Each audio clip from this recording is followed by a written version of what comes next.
Bonjour, en cette nouvelle entrée 2016-2017 de l'orthodoxie ici et maintenant, nous vous remercions pour votre fidélité à l'émission et nous vous souhaitons une bonne année à venir, bénie et fructueuse sur tous vos plans personnels et professionnels. Après le journal de l'orthodoxie, j'ai le plaisir de recevoir le révérend père Christophe Levallois, enseignant en histoire, rédacteur en chef du site d'information orthodoxie.com, à l'occasion de la sortie de son livre « La royauté et le sacré » à la collection Lectio des éditions Serre. Qu'est-ce qu'un roi? Qu'est-ce que le sacré? Quelle relation dialectale existe-t-elle entre ces deux notions? Peut-on édifier une théorie de la royauté par-delà la diversité des temps et des lieux? Quelle actualité pour ce thème dans nos sociétés d'aujourd'hui? Ce sont là quelques interrogations que nous évoquerons ensemble au grand entretien. En fin d'émission, nous ferons un zoom sur le Conseil des Églises du Moyen-Orient à l'occasion de la tenue à Amman, royaume de Jordanie, de la 11e Assemblée générale du Conseil, en présence des primats de toutes les églises et les familles chrétiennes, catholiques, orthodoxes et protestantes du Moyen-Orient. Bonne rentrée et bonne émission à tous.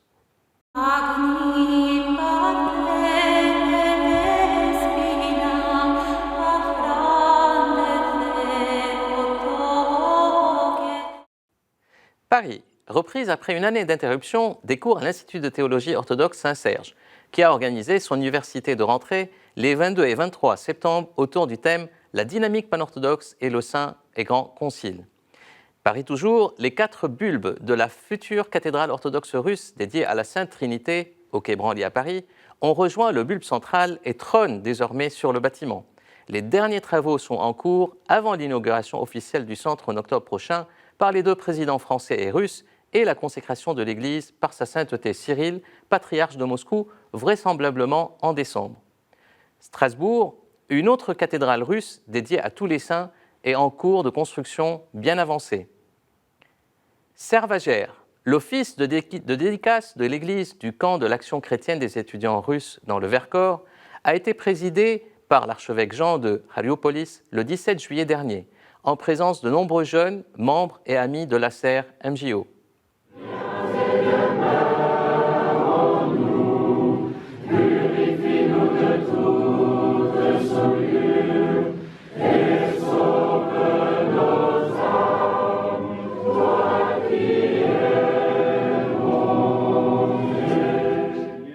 Istanbul. Sa sainteté Bartholomée, patriarche œcuménique de Constantinople, a reçu le 5 septembre dernier au Phanar, siège du patriarcat, l'ancien président allemand du Parlement européen, M. Hans-Gert Pöttering. Quelques jours auparavant, il avait reçu, fin août, 2 anciens présidents ukrainiens, Leonid Kravchuk et Viktor Yushchenko, avec lesquels il s'est entretenu à propos de la situation ecclésiale orthodoxe en Ukraine. Le 11 septembre, sa sainteté a procédé à la chirotanie du nouveau métropolite élu de Smyrne, l'archimandrite Bartholomé Samaras, qui était auparavant le proto-singlos, c'est-à-dire le secrétaire en chef du Saint-Synode du patriarcat œcuménique. Pologne, le 16 août dernier, sa béatitude Jean X d'Antioche et de tout l'Orient a commencé sa visite irénique officielle à l'Église orthodoxe de Pologne, où il a été reçu par sa béatitude le métropolite Sava, primat de l'Église, a reçu un doctorat honoris causa et a rencontré le président polonais. Fin août, Jean X d'Antioche a effectué une visite à Chypre où il a rencontré le président chypriote avec sa béatitude, l'archevêque de Chypre, Chrysostome. Croatie, accueilli par le primat de l'Église serbe, sa béatitude, le patriarche Irénée, sa sainteté Bartholomée, patriarche œcuménique de Constantinople, a effectué une visite historique à Zagreb, où il a ouvert le 9 septembre dernier la conférence académique portant sur les nouveaux martyrs. Auparavant, le métropolite Hilarion de Volokolamsk, président du département des relations extérieures du patriarcat de Moscou, a visité fin août Belgrade, où il a eu des entretiens avec le patriarche Irénée et plusieurs membres du Saint-Synode de l'Église de Serbie. Moscou, le 28 août dernier, fête de la Dormition de la Mère de Dieu selon l'ancien calendrier, sa sainteté le patriarche Cyril de Moscou et de toute la Russie et sa béatitude le métropolite Rotislav des terres tchèques et de Slovaquie ont célébré ensemble la divine liturgie à la cathédrale patriarcale de la Dormition au Kremlin de Moscou, dans le cadre de la visite officielle qu'effectuait le primat de l'Église de Tchéquie et de Slovaquie à Moscou. Bucarest, c'est du 1er au 4 septembre 2016 qu'a eu lieu la rencontre de la jeunesse orthodoxe du monde entier, dans la capitale roumaine, organisée par l'archidiocèse de Bucarest avec la bénédiction du Saint-Synode de l'Église orthodoxe roumaine, en collaboration avec les services du patriarcat de Roumanie. Des délégations d'églises orthodoxes du monde entier ont pris part à cet événement, organisé dans le contexte de l'année solennelle de l'instruction religieuse de la jeunesse chrétienne orthodoxe. Publication. L'Église orthodoxe d'Antioche, le mariage et le mariage mixte, histoire, réalité et perspective. Voilà un important ouvrage unique et exhaustif sur un thème très sensible et à haute connotation pastorale, publié par l'archimandrite Fadi Rabat aux éditions Serre. Le père Rabat est le chancelier de l'archidiocèse antiochien du Mexique, dirigé par son éminence le métropolite Antoine Chedraoui. Père Rabat est docteur en droit public et en théologie, spécialisé en droit canonique. Sa publication a été préfacée par le métropolite Hilarion de Volokolamsk du patriarcat de Moscou. Un autre livre intitulé Sur les monts du Caucase, dialogue de deux solitaires sur la prière de Jésus, aux éditions des Syrtes, était très attendu, car il est dans la lignée du grand classique spirituel des récits d'un pèlerin russe. Il comporte un enseignement précieux et concret sur la prière du cœur, la prière de Jésus, un des pivots de la spiritualité orthodoxe.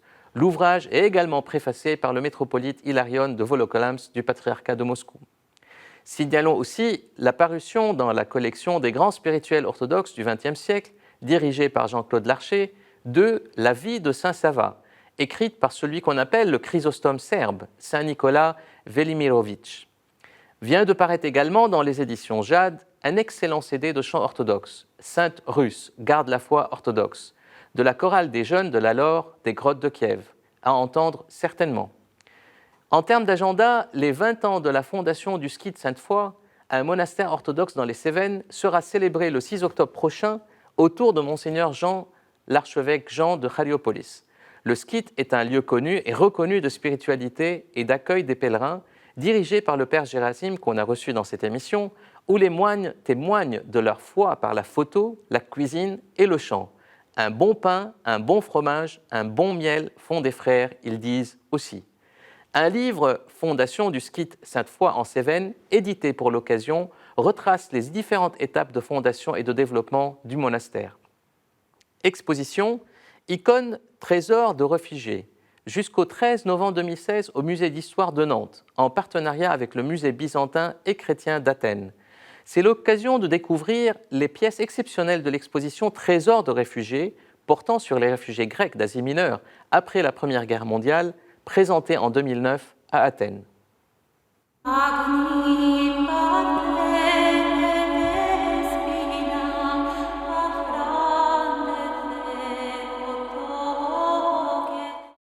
Ma royauté n'est pas de ce monde, répondit le Christ à l'interpellation de Ponce Pilate, relatée dans l'Évangile de Jean 18,36. Par ailleurs, le Christ nous enseigne dans Luc 20,25 la nécessité de rendre à César ce qui est à César et à Dieu ce qui est à Dieu.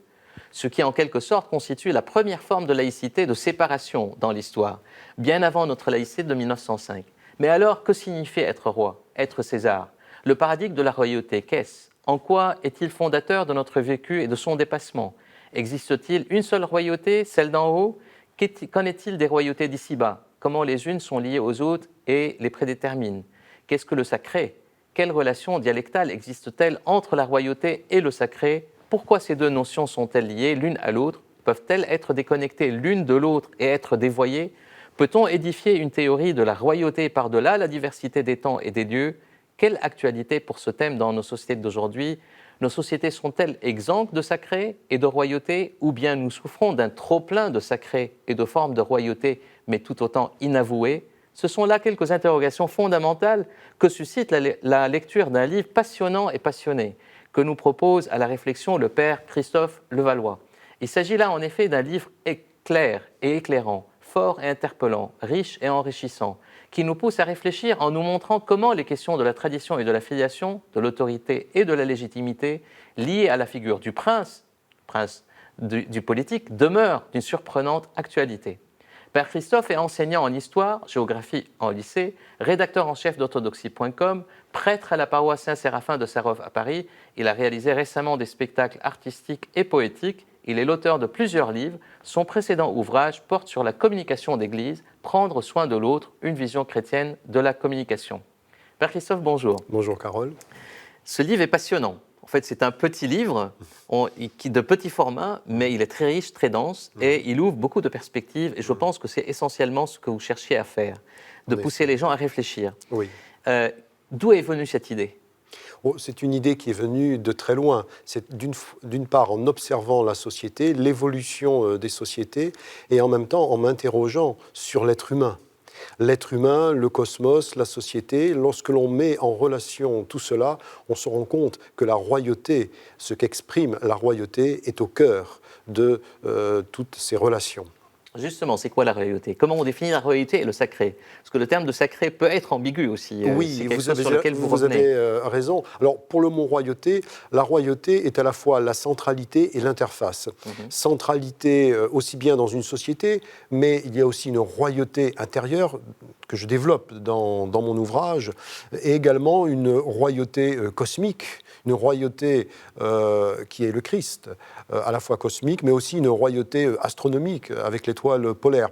Toutes ces royautés sont en correspondance et expriment la même chose. Savoir que le roi est au centre, et également le roi est l'interface entre les différentes dimensions visibles et invisibles de l'univers.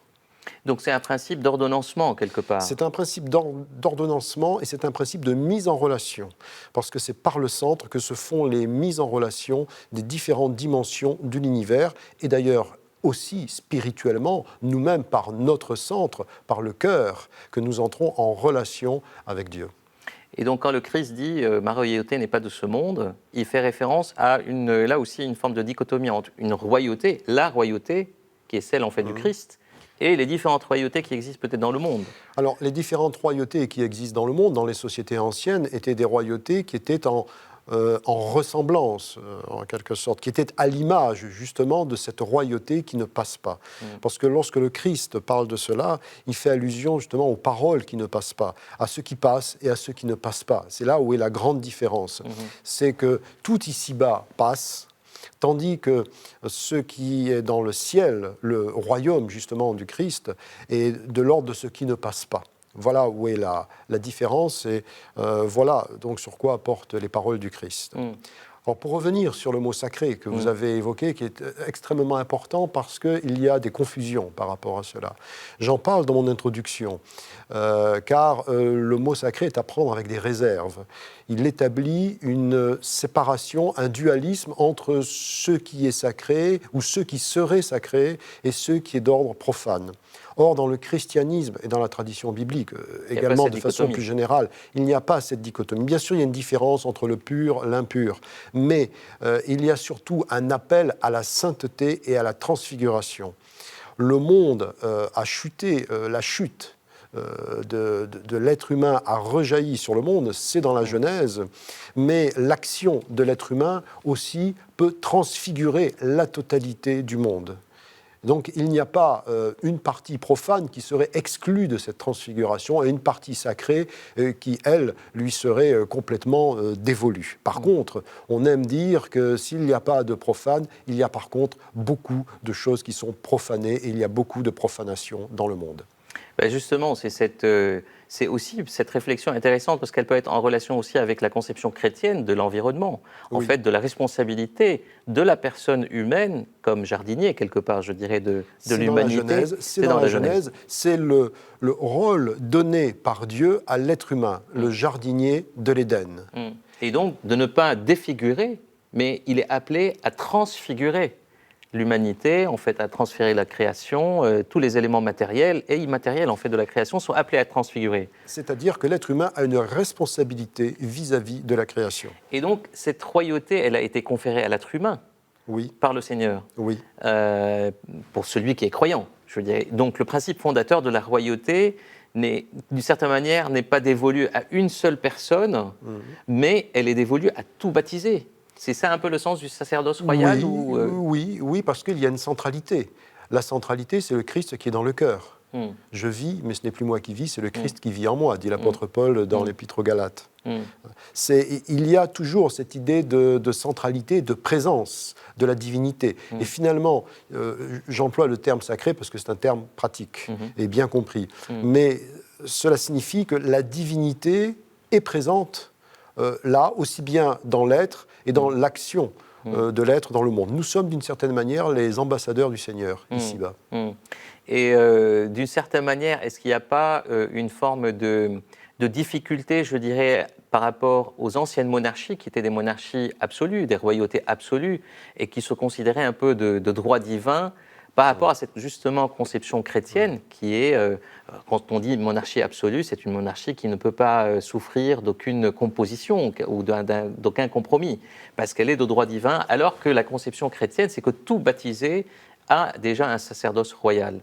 Donc cette centralité dont vous parliez tout à l'heure, est-ce qu'elle est en phase, je dirais, la conception de la royauté telle qu'elle a été vécue peut-être au Moyen-Âge ou dans le christianisme? Est-ce qu'elle correspond à cette... Ce qu'il faut dire, c'est qu'historiquement, la monarchie absolue s'installe en France à partir du XVIe siècle et de manière beaucoup plus affirmée au XVIIe siècle. C'est un exemple de monarchie. Il y en a d'autres. Ce que l'on appelait aussi de droit divin, afin d'établir une filiation ou de mettre l'accent sur la filiation entre le pouvoir que Dieu donne, tout pouvoir vient de Dieu, dit l'apôtre Paul, et c'est une phrase que les théoriciens de la monarchie absolue utilisaient beaucoup au XVIe et XVIIe siècle, et puis d'autres types de monarchies. Toutes les monarchies ne sont pas absolues. Par contre, dans l'essence de la monarchie, il y a un lien entre, d'une part, le roi et la société, parce que le roi est aussi le représentant de la société. Il faut aussi le voir comme ça, il n'y a pas de coupure. Et puis, la divinité ou les divinités selon les traditions donc, en question. Parce qu'il y a des exemples quand même aussi dans la monarchie, la conception de la monarchie dans l'Empire byzantin, qui était davantage une monarchie d'harmonie et de coopération quelque part entre le pouvoir spirituel et le pouvoir temporel. Ce que l'on appelait la symphonie. La théorie de la symphonie, qui n'était pas en soi une forme de monarchie absolue, puisqu'en fait la limite du pouvoir spirituel était une limite au pouvoir temporel et vice-versa. Et donc, c'est, comme disait Justina, c'est de la coopération des deux que la sécurité et le bonheur en fait, de l'Empire peut... Alors c'est vrai que c'est un peu une... Après, dans la réalité des choses, les relations ont beaucoup évolué entre, d'une part, l'empereur et le patriarche. Tout dépendait des personnalités, tout dépendait des circonstances historiques.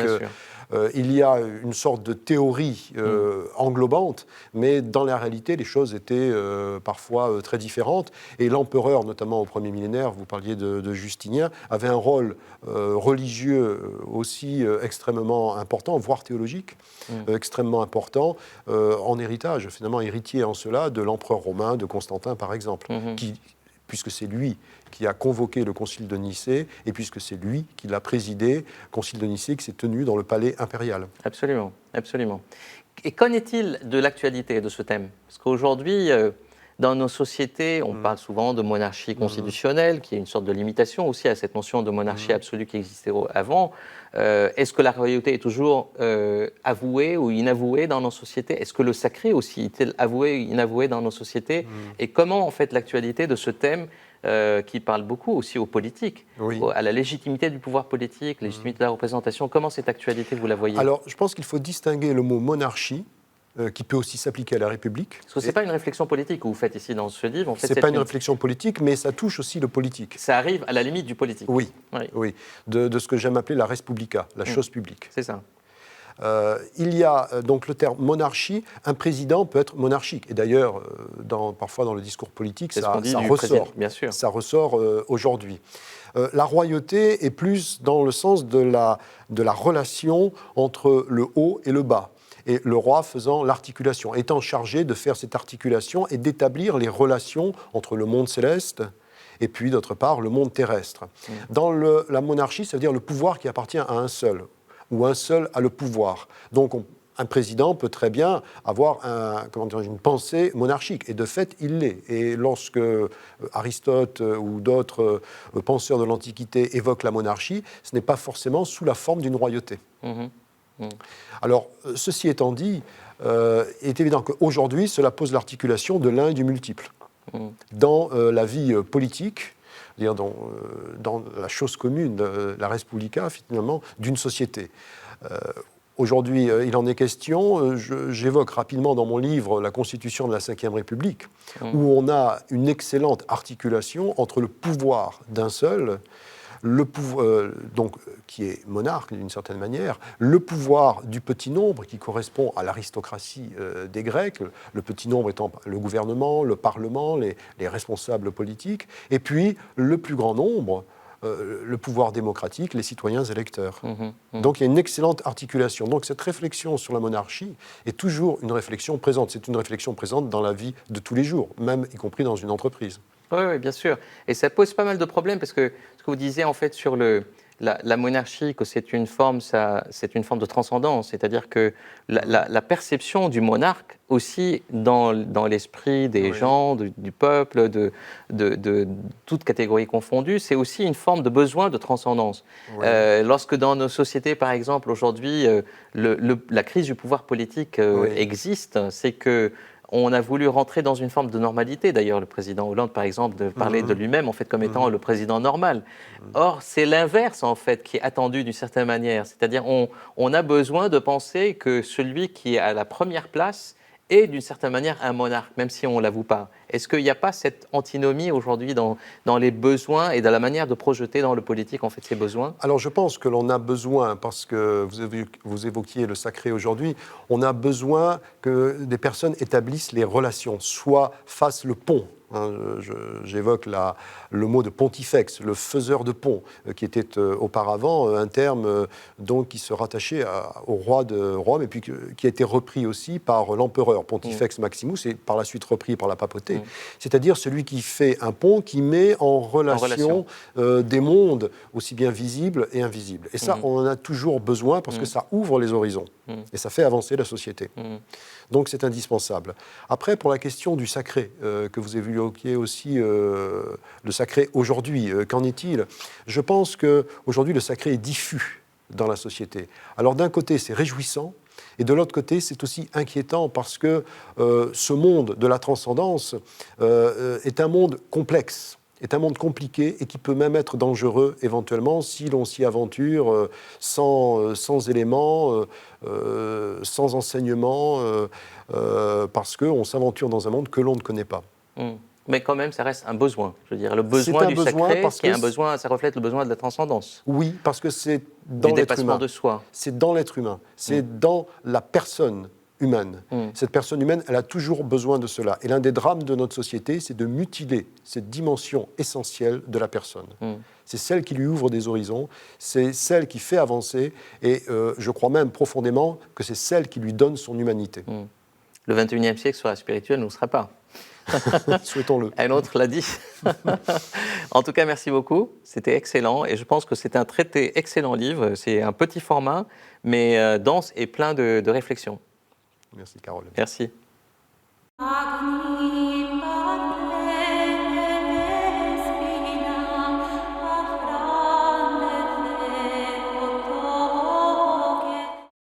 La 11e Assemblée générale du Conseil des Églises du Moyen-Orient, fondée en 1974, s'est tenue à Amman, au Royaume de Jordanie, du 6 au 8 septembre dernier. Elle a regroupé plus d'une vingtaine de primats et délégations de toutes les églises chrétiennes du Moyen-Orient, catholiques, orthodoxes et protestantes, y compris les églises chalcédoniennes et non chalcédoniennes. Le thème de la rencontre était tiré du psaume 118. « Rendez grâce au Seigneur, car il est bon, car éternel est son amour. » Sa Majesté le roi Abdallah II, Ben Hussein, de Jordanie, a tenu à rencontrer tous les primats des églises et s'est entretenu avec eux des défis relatifs à la présence chrétienne au Moyen-Orient et des moyens de la préserver.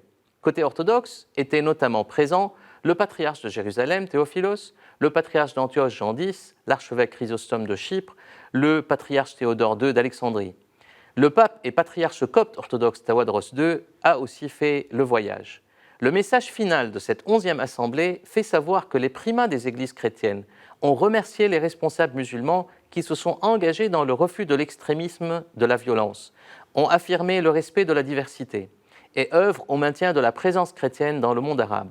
Ils visaient certainement à travers ce message, sans les nommer, en relation avec leurs récentes prises d'opposition, le roi Abdallah de Jordanie, pays hôte de la rencontre, ainsi que le roi du Maroc et le grand imam d'Al-Azhar, qui ont tous appuyé le dialogue interreligieux à travers des communiqués.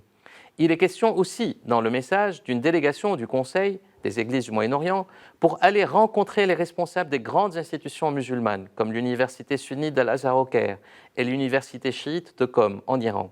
Les responsables chrétiens ont rappelé aussi l'importance d'une action internationale pour mettre fin à la guerre en Syrie. Ils ont appelé la nécessité de faire élire un nouveau président de la République au Liban, en rappelant aussi leur soutien à la mise en place d'un État palestinien et leur souhait d'une réunification de Chypre. Et moi, je vous dis à la prochaine émission.